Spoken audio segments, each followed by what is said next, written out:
Welcome to the Dogbus channel, home of the largest fleet of dog buses in the world. This is AN1MALS.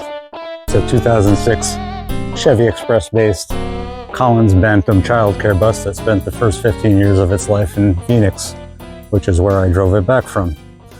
It was my first cross-country trip ever. The car and truck buffs among you might note that there are a few problems with this bus, and these problems, together with the ones on all of our other buses, constitute our adventures and misadventures in Dogbus fleet management.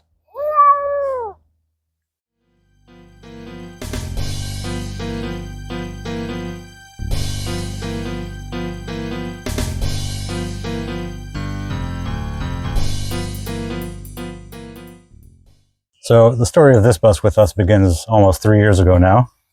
It was June of 2021, and we were recovering from the pandemic, and we needed a second bus to use whenever our main bus went out of service, which was too often. And this is what I found. What I eventually figured out is that I needed to buy a bus from somewhere in the Southwest. Any bus of this age from New York has been dead already for several years. After the disaster that was my first bus, a 2010 Ford from upstate New York, it occurred to me that I could never make that mistake again. So I started looking in Phoenix. For those of you that remember the old radio show Car Talk with Tom and Ray Magliazzi, you might recall that it was a bit of a running joke whenever someone called in and said, "Yeah, I'm going to drive a 1989 Datsun across the country. What do you guys think?" Well, basically that was my plan, and the plan was to drive this thing, which is really more ridiculous if you think about it. So ultimately, it's my goal to explain to you why would I go to such great lengths to drive this thing across the country. Dingo dingo, are you a good boy? Are you a good boy? Here I am 3 years later, and spoiler alert, my plan worked. Actually, I got across the country with exactly 0 problems. I felt like I had done something right. It was amazing. I had a beautiful time hiking in the Grand Canyon and the Great Sand Dunes. I had seen parts of the country I'd always wanted to see and never had. And it was, for me, a great time in my life and a great accomplishment and a great way to come out of the pandemic. So it took me about a week to get across the country, and I camped every night next to this bus, except for one night I stayed in a motel in Kansas, and I made it home. And since then, I've had some problems with this bus that we'll go over, but having made it across the country, as far as I'm concerned, it's solid. It can do no wrong in my mind. I'm pretty sure that this bus could be rebuilt ad infinitum over and over again until eternity, and it'll keep running. All right, so I think this is possibly an exhaustive list of my actual misadventures and adventures with AN1MALS since it got back to New York. But I just can't be mad because here it is, it's still running. So first, in the fall of 2021, the year that I bought it, there was a major coolant blowout. And, you know, at the time, I just thought to myself, well, that can be fixed, and it can. And they fixed it and it kept on running. This was the first bus that I used to have 2 buses in service, so it was very important to me. I had spent, you know, a dozen years running basically just one vehicle. And I finally felt it was time for my business to grow and I needed a second bus. And this was it, and it had to work. So after that, it was good until, you know, another few months, and the catalytic converters were stolen. Now, I didn't know at the time. It didn't have one, it had rather 2 catalytic converters. And of course I call the insurance company, tell them it's stolen. And they say, oh, that's about $2,500. And even though there are millions of these vehicles on the road, they still act surprised when they learn that there's 2 catalytic converters and it's going to cost $5,000. So that was, of course, fixed. And we went another couple of months and I caught a coolant leak. I had started to learn to look under the bus for puddles so that I could catch them before there's a major incident. So again, how bad could I feel about that? It's just a hose, they got to put a clamp on it, tighten it, and it's fixed. Keeps on running. After that, the bus was good for about 6 months until the fall of 2022. And then there was just a small problem with the turn signals. And so I managed to bring it in for those, and somehow there was a problem with that. And I had to bring it back again to get those fixed again. But by that time, a couple of months later, I had spotted another coolant leak. So I brought it in, and they did the usual, find out where it's coming from, and it's fixed. So by this point, I had realized these coolant leaks seem to be a bit of a problem, but they keep on fixing them. So my question to the mechanics among you is, are there coolant leaks that just can't be fixed? I don't know. It went for another 4 months without a coolant leak, and then I brought it in again for a coolant leak.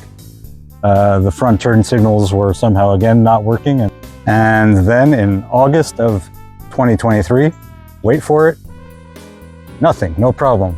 We brought it in for regular maintenance. Why? Because we had bought a new bus in July, and I was finally able to semi-retire this bus and have enough time to bring it in for maintenance before there was a problem. At that time, they replaced something called a pitman arm. They fixed the reverse backup beeping alarm, and they also fixed this right front mirror that was damaged in a small accident. Moving on to December of 2023, I spotted leaks again under the bus, and there was a power steering fluid leak and another coolant leak that they found at that time, and move on.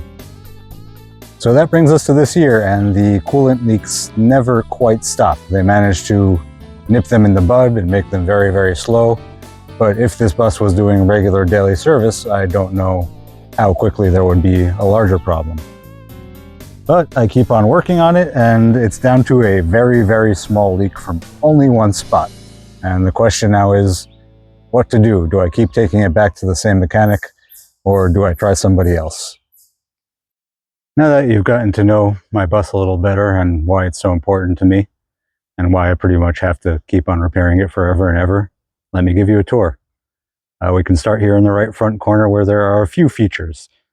First, there is this glass bowl over here, which collects coolant if there's a drip in there. And this process does work in theory. You can point to the mechanic exactly where the coolant leak is coming from, but they still might not be able to fix it, and they still might not find it themselves. Also in this corner, there's damage from a small accident, and a hubcap also missing from that small accident. I'm really a function over form type of guy, so I just haven't gotten it fixed yet. It doesn't matter. It's not important. And going around the bus, it's really not all that much more to see. Minor scrape on the right rear over here. Little dent in the rub rail over here.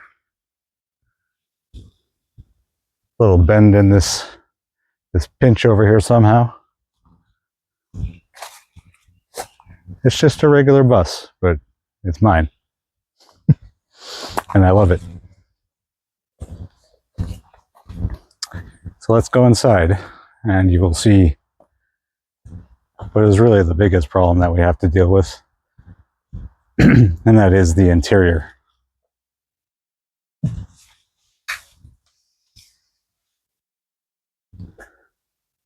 So this is an accurate portrayal of what happens to a bus that serves dogs instead of humans. And I have been searching what seems like my whole life for a material that can replace this and be indestructible for dogs. And my idea is what we have here. I found something called ballistic nylon, which is supposed to be cut resistant, scratch resistant. What I have to do ultimately is make sure that this bus has no major mechanical problems that would make it really stupid to do any more work on it, and get this interior fixed. And now that I have my other buses in order and I can take the time to do it, I think I'll get it done. Well, that's what I've got for today. Like and subscribe and all that, so I know that you want to see more of this, and tell me what else you'd like to know about our dog buses and how they work. And maybe you have some tips for us on what type of materials we could use on the interior, or how we could cure these impossible coolant leaks, if it is possible at all. Please let me know. See you next time.